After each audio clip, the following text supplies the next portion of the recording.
Hi all, meal the ചാമ്പ്യൻ്റെ അടുത്ത എപ്പിസോഡിലേക്ക് ഏവർക്കും സ്വാഗതം. ഇന്ന് നിങ്ങൾക്ക് മുന്നിൽ അവതരിപ്പിക്കുന്ന അച്ചീവർ അഥവാ ചാമ്പ്യൻ എന്നത് അൻസം ആണ്.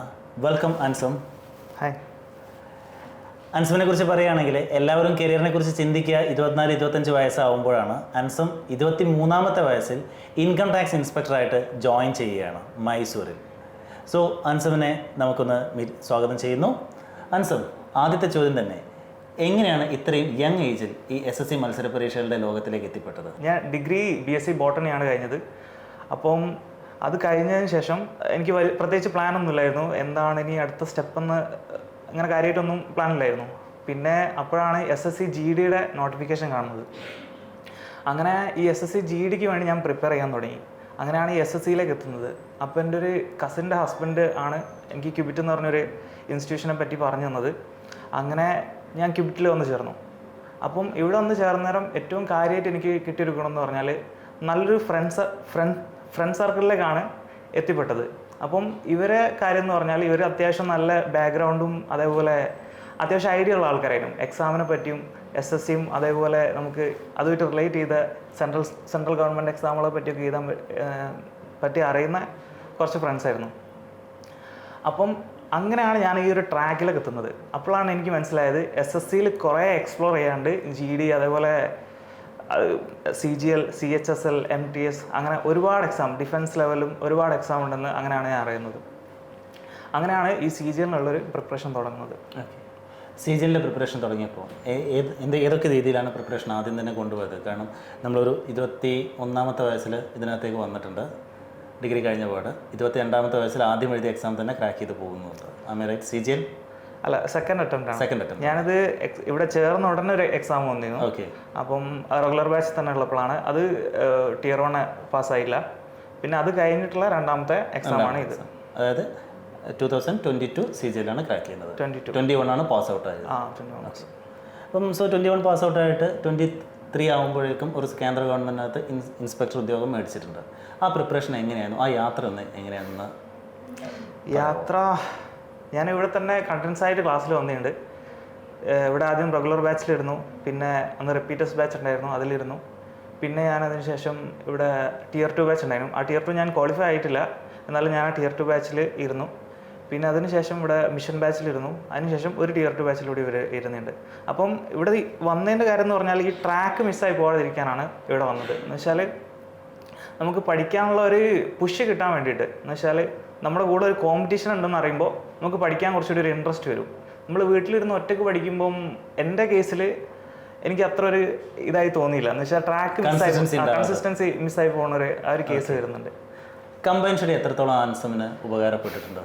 കമ്പൈൻ സ്റ്റഡി എന്നുള്ളതിനേക്കാളും ഒരു ഡിസ്കഷൻ, ഒരു പിയർ കോമ്പറ്റീഷൻ, അങ്ങനെ ഒരു ലെവലിലാണ് എനിക്ക് കുറച്ചുകൂടി ഹെൽപ്ഫുള്ളായി വന്നത്. പഠിച്ച സബ്ജക്റ്റുകൾ ഇപ്പോൾ ബോട്ടണി ബാക്ക്ഗ്രൗണ്ടിൽ നിന്നാണ് വന്നത്, പക്ഷേ പരീക്ഷയെ സംബന്ധിച്ച് നമുക്ക് quantitative aptitude, reasoning, English, GK ഇങ്ങനെ വിവിധങ്ങളായ 4 സബ്ജക്റ്റുകളുണ്ട്. ഈ സബ്ജക്റ്റുകളെ എങ്ങനെയാണ് ഡീൽ ചെയ്തത്? ഇവിടുന്ന് ക്ലാസ് ഉണ്ട്. ആ ക്ലാസ്സും അതേപോലെ തന്നെ യൂട്യൂബിൽ നല്ല ക്ലാസ്സുകളുണ്ട്.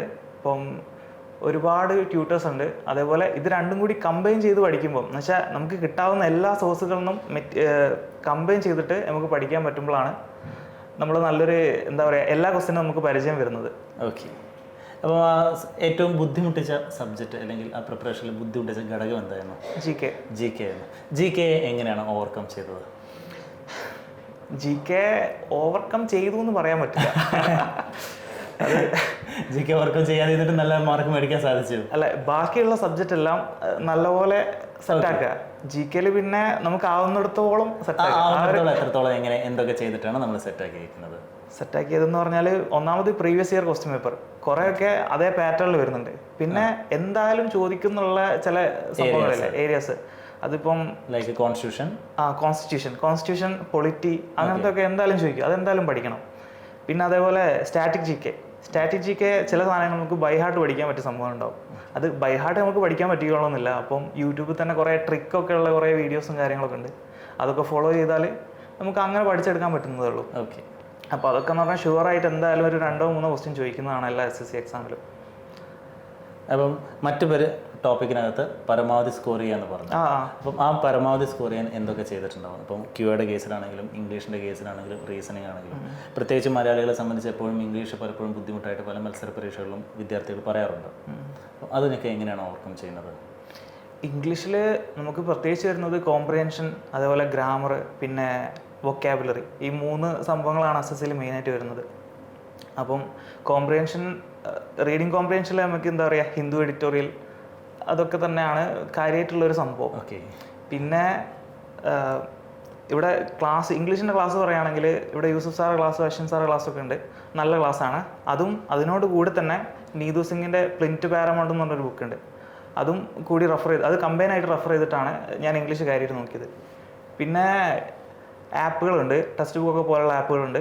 അപ്പോൾ അതിൽ തന്നെ കുറേ മോക്ക് ക്വസ്റ്റ്യൻസ് ഉണ്ട്. അപ്പോൾ നമ്മൾ ഗ്രാമറൊക്കെ പഠിച്ചാലും അത് അപ്ലൈ ചെയ്യുമ്പോഴാണ് നമുക്ക് എക്സാമിൽ ഉപയോഗിക്കാൻ പറ്റുന്നത്. എന്ന് വെച്ചാൽ അപ്ലൈ ചെയ്ത് പ്രാക്ടീസ് ചെയ്യുമ്പോഴാണ് നമുക്ക് എക്സാമിൽ ഉപയോഗിക്കാൻ പറ്റുന്നത്. പ്രാക്ടീസിന് ക്യൂബിറ്റിലെ മെഷീൻ ബാച്ചുകളും ടയർ 2 ബാച്ചുകളും എത്രത്തോളം ഹെൽപ്ഫുൾ ആയിട്ടുണ്ടാവും? നല്ല മെറ്റീരിയൽസ് എന്ന് വെച്ചാൽ ഈ മെറ്റീരിയൽസ് പല ടൈപ്പ് ക്വസ്റ്റ്യൻസ് ഉള്ള മെറ്റീരിയൽസ് ഉണ്ട്. ഈ മെറ്റീരിയൽസ് തന്നെ പല ടൈപ്പ് ഉണ്ട്. അപ്പം ഇതിനെ അപ്രോച്ച് ചെയ്യാൻ കുറേ രീതികളുണ്ട്. അപ്പം എന്താ പറയുക, ഇവിടെ നല്ല ക്ലാസ്സുകളുണ്ട്. ഇപ്പം നസീഫ് സാറെ ക്ലാസ്സൊക്കെ പറയുകയാണെങ്കിൽ, അതേപോലെ ഞാൻ വന്ന സമയത്ത് അഭിഷേക് സാർ ഉണ്ടായിരുന്നു. അങ്ങനെ കുറേ നല്ല നല്ല അടിപൊളി ക്ലാസ്സുകളുണ്ടായിരുന്നു. ഇപ്പം പിന്നെ ടീച്ചേഴ്സൊക്കെ മാറിയിട്ടുണ്ടാവും. അപ്പം ഓരോ ഈ ട്രിക്സ് പഠിക്കുന്നതിലൂടെയാണ് SSCയിൽ കാര്യമായിട്ട് മാത്സിൽ ഇമ്പ്രൂവ്മെൻറ്റ് വന്നത്. ഈ ബേസിക്കലി ഇപ്പോൾ ട്രിക്സ് പഠിക്കാന്ന് പറഞ്ഞു. ഈ ട്രിക്സിൻ്റെ ആപ്ലിക്കേഷൻ ലെവലിലേക്ക് കൂടുതലായിട്ടും ക്വസ്റ്റ്യൻ പേപ്പർ ചെയ്ത് ശീലിക്കുകയാണോ ചെയ്തത്, അതല്ല ടോപ്പിക് എക്സാമുകൾ ചെയ്ത് ശീലിക്കുകയാണോ, എങ്ങനെയായിരുന്നു? ടോപ്പിക് വൈസ് ആയിട്ടുള്ളതിനെക്കാട്ടിലും മൊത്തത്തിലുള്ള എക്സാം, ഞാൻ ആദ്യം എക്സാമിനോട് അടുത്ത സമയത്തൊക്കെ എന്താ പറയുക, ഈ ടോട്ടൽ ആയിട്ടുള്ള മാത്സിൻ്റെ ഇതുണ്ടാവില്ലേ, മിക്സ്ഡ് ആയിട്ടുള്ള 25 ക്വസ്റ്റ്യൻ്റെ തന്നെ നമുക്ക് പ്രീവിയസ് ഇയറിൻ്റെ അതേപോലെ കിട്ടും. അപ്പോൾ അത് ടൈമർ അടക്കമുള്ള ഒരു സെറ്റപ്പിലാണ് പല ആപ്പുകളിലും കിട്ടുന്നത്. അപ്പം അത് പ്രാക്ടീസ് ചെയ്താണ് നമുക്ക് കുറച്ചുകൂടി ഒരു അപ്ലിക്കേഷൻ ലെവലിലേക്ക് ഇത് വളർത്തിയെടുക്കാൻ പറ്റും. അപ്പം ക്യൂയുടെ കേസിൽ പറഞ്ഞു, ഇംഗ്ലീഷിനെ എങ്ങനെയാണ് അപ്രോച്ച് ചെയ്തത്? നേരത്തെ പറഞ്ഞ ഹിന്ദു എഡിറ്റോറിയലും ഇതും മാത്രമായിരുന്നോ? അതും പിന്നെ ഇതേപോലെ മാത്സ് ഇതേപോലെ ഇതേ ഒരു പ്രൊസീജിയർ, അതെ, കൂടുതലായിട്ടും പരീക്ഷകൾ എഴുതി. പരീക്ഷകൾ. അപ്പം ഞാൻ ഈ ബാച്ചുകളൊക്കെ കഴിഞ്ഞ സമയത്തല്ല, ഇതിനോട് കൂടെ തന്നെ ശരിക്കും അതും ചെയ്തിട്ടുണ്ട്. പിന്നെ ഇവിടുന്ന് ഇപ്പോൾ ഒരു മാത്സിൻ്റെ ക്ലാസ് എടുക്കുകയാണെങ്കിൽ, ഇപ്പം പെർസെൻറ്റേജ് ഒരു ക്ലാസ് എടുക്കുകയാണെങ്കിൽ അന്ന് പിറ്റേ ദിവസം ലീവാണല്ലോ. അപ്പം ഒരു ദിവസം വർക്കിംഗ് ആണെങ്കിൽ ഒരു ദിവസം ലീവാണല്ലോ ഇവിടെ. അപ്പം ആ ലീവുള്ള ദിവസം ഇവിടുത്തെ മെറ്റീരിയൽ LS-ഉം PM-ഉം ലേണിംഗ് സെക്ഷനും പ്രാക്ടീസ് മൊഡ്യൂളും വർക്കൗട്ട് ചെയ്ത് നോക്കും.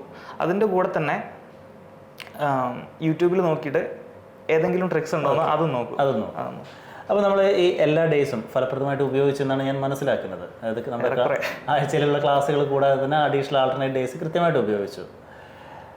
എങ്ങനെയാണ് ആ കൺസിസ്റ്റൻസി മെയിൻറ്റെയിൻ ചെയ്തത്? കൃത്യമായിട്ട് പഠിക്കുന്ന ഒരു ടൈം ടേബിൾ ഉണ്ടായിരുന്നു, അല്ലെങ്കിൽ ഇത്ര മിനിമം ചെയ്യുമെന്നൊരു ഷുവർട്ടി നമുക്ക് തന്നെ കൊടുത്തതായിരുന്നു? അത് മൂഡിനനുസരിച്ചിട്ടായിരുന്നു. ടൈം ടേബിളൊന്നും കീപ്പ് ചെയ്തില്ല. എന്നാലും എന്താ പറയുക, ചില ദിവസം വിചാരിക്കും ഈ ഒരു ടോപ്പിക്ക് തീർക്കണം എന്ന് വിചാരിക്കും. അപ്പോൾ അങ്ങനെ തന്നെ ചെയ്ത് തീർത്തു. ഓക്കെ. ദെൻ ഇപ്പോൾ പുതിയതായിട്ട് ഈ മത്സരരംഗത്തേക്ക്, അതായത് മലയാളീസ് പൊതുവെ കേരളം PSCക്ക് പിറകിൽ മാത്രമാണ് പോകാറുള്ളത്, SSC പോലുള്ള പരീക്ഷകളിലേക്ക് വരാറില്ല. SSC പോലുള്ള പരീക്ഷകളിലേക്ക് വരുന്ന സ്റ്റുഡൻസിന് കൊടുക്കാവുന്ന ഏറ്റവും നല്ല ഒരു ഗൈഡൻസ് എന്താണ്? പലപ്പോഴും ആൾക്കാർ ശ്രമിക്കായിട്ടാണ്. എന്ന് വെച്ചാൽ ഇത് ടഫാന്ന് ശ്രമിക്കുന്നതിന് മുന്നേ ടഫാന്ന് പറഞ്ഞിട്ട് കാര്യമില്ലല്ലോ. എന്ന് വെച്ചാൽ ഇപ്പം എന്താ പറയുക, SSLC ഫുൾ A+, അതേപോലെ +2 ഫുൾ A+, അതൊക്കെ വാങ്ങി വരുന്ന കുട്ടികൾ പിന്നെ ഫുൾ PSCയിലേക്കാണ് പോകുന്നത്. എന്ന് വെച്ചാൽ ഹെവി കോമ്പറ്റീഷനാണ് ഇവിടെ PSCയിൽ നടക്കുന്നത്.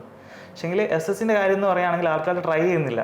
ഇപ്പോൾ PSC പഠിക്കുന്ന കുറേ ആൾ തന്നെ പറയുന്നത് SSC ടഫല്ലേ, അത് നോക്കുന്നില്ല, അങ്ങനെ ഒരു കൺസെപ്റ്റാണ് പറയുന്നത്. പക്ഷേങ്കിൽ അങ്ങനെ വിചാരിക്കുന്നതിനെക്കാട്ടിലും ട്രൈ ചെയ്തിട്ട് പിന്നെ അങ്ങനെ പറയുന്നതല്ലേ നല്ലത്. എന്ന് വെച്ചാൽ ഒരു പ്രാവശ്യമെങ്കിലും ട്രൈ ചെയ്യാലോ. അതായത് ഒരു തവണയെങ്കിലും ട്രൈ ചെയ്ത് നോക്കിയാൽ ഇത് ഈസി തിങ് ആണ്. എന്ന് വെച്ചാൽ റിപ്പീറ്റേഷൻ എന്ന് വെച്ചാൽ പ്രാക്ടീസ് ചെയ്താൽ കിട്ടുന്നതേ ഉള്ളൂ. ജോലിയിൽ കയറിയപ്പോൾ ഒരു അനുഭവം എങ്ങനെയുണ്ടായിരുന്നു, അല്ലെങ്കിൽ ഫസ്റ്റ് റിസൾട്ട് വന്നപ്പോൾ ആ ഒരു എക്സ്പീരിയൻസ് എങ്ങനെയായിരുന്നു? അൺഎക്സ്പെക്റ്റഡ് ആണ്. എന്താ പറയുക, പ്രതീക്ഷിച്ചിരുന്നോ ഇൻകം ടാക്സ് ഇൻസ്പെക്ടർ എന്നത്? സത്യം പറഞ്ഞാൽ എനിക്ക് എക്സാം എഴുതി കഴിഞ്ഞ ശേഷം ജോലി കിട്ടുമെന്ന് അറിയായിരുന്നു. പക്ഷേ ഈ പോസ്റ്റ് ആണെന്ന് എനിക്ക് അറിയില്ലായിരുന്നു. ഓക്കെ. അപ്പം ഞാൻ പ്രതീക്ഷിച്ചത് എന്താ പറയുക, ഒരു TA ആ ഒരു ലെവലൊക്കെ ഞാൻ സത്യം പറഞ്ഞാൽ പ്രതീക്ഷിച്ചുള്ളൂ. പക്ഷേ റിസൾട്ട് വന്നതിന് ശേഷം ഇങ്ങനൊരു ഇതാണ് കണ്ടത്. ആ അനുഭവം എങ്ങനെ ഉണ്ടായിരുന്നു? നമ്മൾ പ്രതീക്ഷിച്ചതിനെക്കാട്ടും വളരെ വേഗത്തിൽ ഒരു മാർക്കോടുകൂടെ ഇൻകം ടാക്സിലേക്ക് ഇൻസ്പെക്ടറായിട്ട് കയറുന്നു. അതെങ്ങനെ പറയാമെന്ന് എനിക്കറിയില്ല. അത് സംഭവം അടിപൊളിയായിരുന്നു. അടിപൊളിയായിരുന്നു. ഓക്കെ. സോ ജോലി ചെയ്യുമ്പോൾ എന്ത് ഫീൽ ചെയ്യുന്നു ഇപ്പോൾ? ഫ്രീ ആണ് എന്ന് വെച്ചാൽ ജോബിൻ്റെ നേച്ചർ എന്ന് പറഞ്ഞാൽ ഇൻകം ടാക്സ് തന്നെ ഇപ്പോൾ പല യൂണിറ്റുകളുണ്ട്. ഇപ്പം അതിൽ ഓരോന്നിലും ഓരോ പോലെ ആയിരിക്കും. അപ്പം ഞാനിപ്പോൾ വർക്ക് ചെയ്യുന്നത് നോർമലി ഇപ്പം കാൻഡിഡേറ്റ്സിന് ഉണ്ടാകുന്ന ഡൗട്ടാണ്, കേരളത്തിൽ അപ്പോയിന്റ്മെന്റ് കിട്ടുമോ, ഒരുപാട് നേരം വർക്ക് ചെയ്യേണ്ട ആവശ്യമുണ്ടാവോ, ഓഫീസ് ജോബ് തന്നെ ആയിരിക്കുമോ, ഇങ്ങനത്തെ ഒരുപാട് സംശയങ്ങൾ. അത് കോമൺ ആയിട്ട് നമുക്ക് പറയാവുന്ന. ഓക്കെ. അപ്പം ഇതിൽ ഞാൻ പറഞ്ഞ പോലെ പല യൂണിറ്റുകളുണ്ട്. അപ്പം assessment unit, verification unit, wing, ward, അങ്ങനെ പല യൂണിറ്റുകളുണ്ട്. പലതിലും പല പോലെയാണ് വർക്ക് നേച്ചർ. അതുകൊണ്ട് നമുക്ക് ഒന്നായിട്ട് പറയാൻ പറ്റില്ല. അപ്പം ഞാൻ നിൽക്കുന്ന അസസ്മെന്റ് യൂണിറ്റിൽ ഇപ്പം ഫുൾ ടൈം ഓഫീസ് വർക്കാണ്. അപ്പം ഇതിന് മുന്നേ ഞാൻ 2 മാസം ജോയിൻ ചെയ്ത 2 മാസം മാത്രം ഞാൻ വെരിഫിക്കേഷൻ യൂണിറ്റ് എന്ന് പറഞ്ഞ യൂണിറ്റിൽ വർക്ക് ചെയ്തിരുന്നു. അതിലെന്ന് പറഞ്ഞാൽ പാർട്ട് ഓഫീസും പാർട്ട് പുറത്തുമാണ്. അപ്പോൾ അങ്ങനത്തെ വർക്കാണ്. പിന്നെ ഇൻവെസ്റ്റിഗേഷനിലൊക്കെയാണ് മറ്റേ എന്താ പറയുക, ഇൻവെസ്റ്റിഗേഷൻ ചെയ്യേണ്ട വർക്കുകളൊക്കെ അതിൽ മാത്രമേ വരുന്നുള്ളൂ. അങ്ങനെയൊക്കെയാണ്. പിന്നെ ടൈമിങ്ങും കാര്യങ്ങളൊക്കെ എന്താ പറയുക, നല്ല ഫ്രീഡമാണ്. പിന്നെ ജോലി സ്ഥലത്തൊക്കെ ആൾക്കാരൊക്കെ ഫ്രണ്ട്ലിയാണ്. ഹൈറാർക്കി അങ്ങനത്തെ ഇഷ്യൂസ് ഇല്ല. നല്ലൊരു വർക്ക് നേച്ചറാണ്. So you enjoys your life very well. ഇനി ഇതിന് മുകളിലേക്ക് എന്തെങ്കിലും ഓപ്പർച്യൂണിറ്റീസ് നോക്കുന്നുണ്ടോ ഇപ്പം? അല്ലെങ്കിൽ ഇതിനകത്ത് കൂടുതൽ പ്രൊമോഷൻ സാധ്യതകൾ ഉള്ളതുകൊണ്ട് ഇതിൽ തന്നെ നിൽക്കാനാണോ പ്ലാൻ? ഇപ്പം മുകളിലേക്ക് അങ്ങനെ പ്ലാൻ ചെയ്യുന്നില്ല. ഇപ്പം തൽക്കാലം ഇതിൽ നിൽക്കാനാണ് പ്ലാൻ. ഇതിനകത്തുള്ള പ്രൊമോഷൻ സാധ്യതകൾ എത്രത്തോളം ഉണ്ടാവും? പ്രൊമോഷൻ റീജിയണൽ വൈസ് മാറും. ഓക്കെ. റീജിയണൽ വൈസും പിന്നെ ഇയർ വൈസും മാറും. IRS വരെ എത്തിപ്പെടാൻ സാധിക്കും. IRS വരെ എത്തും. IRS assistant. ഇതിന്റെ അടുത്ത പ്രൊമോഷൻ വരുന്നത് ITO ആണ്, ഇൻകം ടാക്സ് ഓഫീസറാണ്. അത് കഴിഞ്ഞാൽ അസിസ്റ്റന്റ് കമ്മീഷണർ, അങ്ങനെയാണ്. സോ അൻസം, അൻസം, ഈ പ്രിപ്പറേഷനിലേക്ക് വരുന്ന കുട്ടികളോട് അൻസം നേരത്തെ പറഞ്ഞ ഗൈഡൻസ് കൂടാതെ ഒരു പഠിക്കേണ്ട രീതിയോ അല്ലെങ്കിൽ പഠനത്തിൻ്റെ ഒരു ജോലിയുടെ പ്രാധാന്യം എന്തായിരിക്കാം കുട്ടികളെ കൂടുതലായിട്ടും ഇതിലേക്ക് അട്രാക്റ്റ് ചെയ്യേണ്ട ഒരു സാധനം? നേരത്തെ പറഞ്ഞ പരീക്ഷയുടെ സിലബസ് നോക്കേണ്ടതില്ല, ഈസിയാണ് എന്നത്. ബട്ട് അതിനപ്പുറത്ത് അത് നമുക്ക് കിട്ടുന്ന റിവാർഡ്, അതേപോലെ നമ്മൾ ഇടുന്ന എഫേർട്ടും നമ്മൾ കമ്പയർ ചെയ്ത് നോക്കുകയാണെങ്കിൽ റിവാർഡ് എത്രയോ വലുതാണ്.